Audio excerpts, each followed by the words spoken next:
ரோபோலிக்ஸ் பகுதிக்கு உங்களை வரவேற்கிறோம் நேயர்களே. வணக்கம் ரோபோ.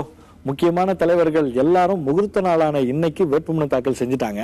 ஆனா பம்பர தலைவர் வேட்புமனு தாக்கல் செய்யாம கடைசி நேரத்துல இப்படி பின்வாங்கிட்டாரு. உண்மையான பின்னணி என்னன்னு தெரிஞ்சா சொல்ல.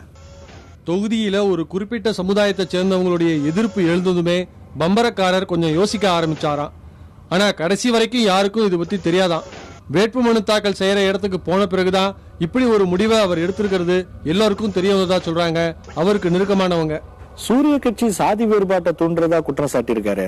ஆமா விக்ரம், சூரிய கட்சி வேட்பாளர் சாதி ஓட்டுகளின் எண்ணிக்கையை வச்சு பேசினதாகவும் அதுக்கு சூரிய கட்சி தலைமை இடத்திலிருந்து கண்டனம் எதுவும் வரலைன்னு சொன்ன பம்பரக்காரர் அதுதான் தன்னுடைய முடிவுக்கு காரணம் அப்படின்னு வெளிப்படையா குற்றச்சாட்டி இருக்கார். சாதி வேறுபாடுகள் இல்லைன்னு சொன்னாலும் எல்லா கட்சிக்குள்ளேயும் சாதிகள் இன்னும் இருக்கும் போல இருக்கு. சாதிகள் தான் இன்னமும் எல்லாத்தையும் தீர்மானிச்சுக்கிட்டு இருக்கு அப்படிங்கிறது மறுக்க முடியாத உண்மை விக்ரம். அப்போ சாதிகளை ஒழிக்கிறது, சாதி வேறுபாடுகளை அகற்ற பாடுபடுவோம்னு தலைவர்கள் சொல்றது எல்லாமே வெறும் பேச்சுக்கு தானா? சின்ன குழந்தை மாதிரி பேசாத விக்ரம். அரசியல்வாதிகளுடைய பேச்சு வேற, செயல்பாடுகள் வேற அப்படிங்கிறது உலகத்துக்கே தெரியும். உனக்கு தெரியாதா? சரி ரோபோ, பம்பரக்காரர் சொல்ற மாதிரி எதுவும் சாதி மோதல் வர்றதுக்கு வாய்ப்பு இருக்கா? இது கொஞ்சம் சிக்கலான கேள்விதான் விக்ரம்.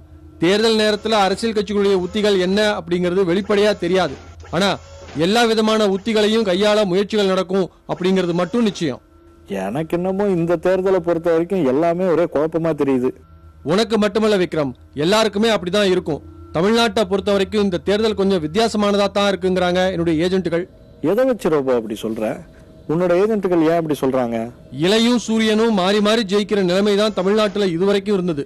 அதுக்கு முக்கியமான காரணங்கள்ல ஒண்ணு, ரெண்டு கட்சிகளும் மாறி மாறி அமைச்ச வலுவான கூட்டணிகள்.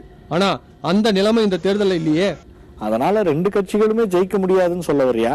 அவசரப்படாத விக்ரம், நான் அப்படி சொல்லல. ரெண்டு கட்சிகளுக்குமே இந்த தேர்தல்ல வலுவான கூட்டணி அமையல. இலை கட்சி ஆதரவு வாக்குகள், சூரிய கட்சி ஆதரவு வாக்குகள் தவிர மீதம் இருக்கிற வாக்குகள் யாருக்கு அப்படிங்கறதுலதான் யார் ஜெயிப்பாங்க அப்படிங்கிற கேள்விக்கு பதில் இருக்கு. அப்போ மீதமுள்ள வாக்குகள் எல்லாம் முரசுக்காரர் கூட்டணிக்கு போயிடும்னு சொல்ல வரியா? நீ எதையாவது கற்பனை செஞ்சுக்காத விக்ரம், நான் அப்படி சொல்லவே இல்லை. இந்த ரெண்டு கட்சிகளையும் சாராத வாக்காளர்கள் தான் முடிவுகளை தீர்மானிக்க போறாங்க. ஒவ்வொரு தொகுதியிலையும் இந்த நடுநிலை வாக்காளர்களுடைய முடிவும் மாறுபடும். ஒட்டுமொத்தமா நடுநிலை வாக்காளர்களுடைய வாக்குகள் இந்த கூட்டணிக்கு தான் அப்படின்னு சொல்ல முடியாது. அதனாலதான் இந்த தேர்தல் எப்படி இருக்கும் அப்படிங்கறத கணிக்க முடியாம எல்லாரும் குழம்புறாங்க. சரி, இதுக்கு தெளிவான முடிவு எப்ப கிடைக்கும்னு நீயே சொல்ல.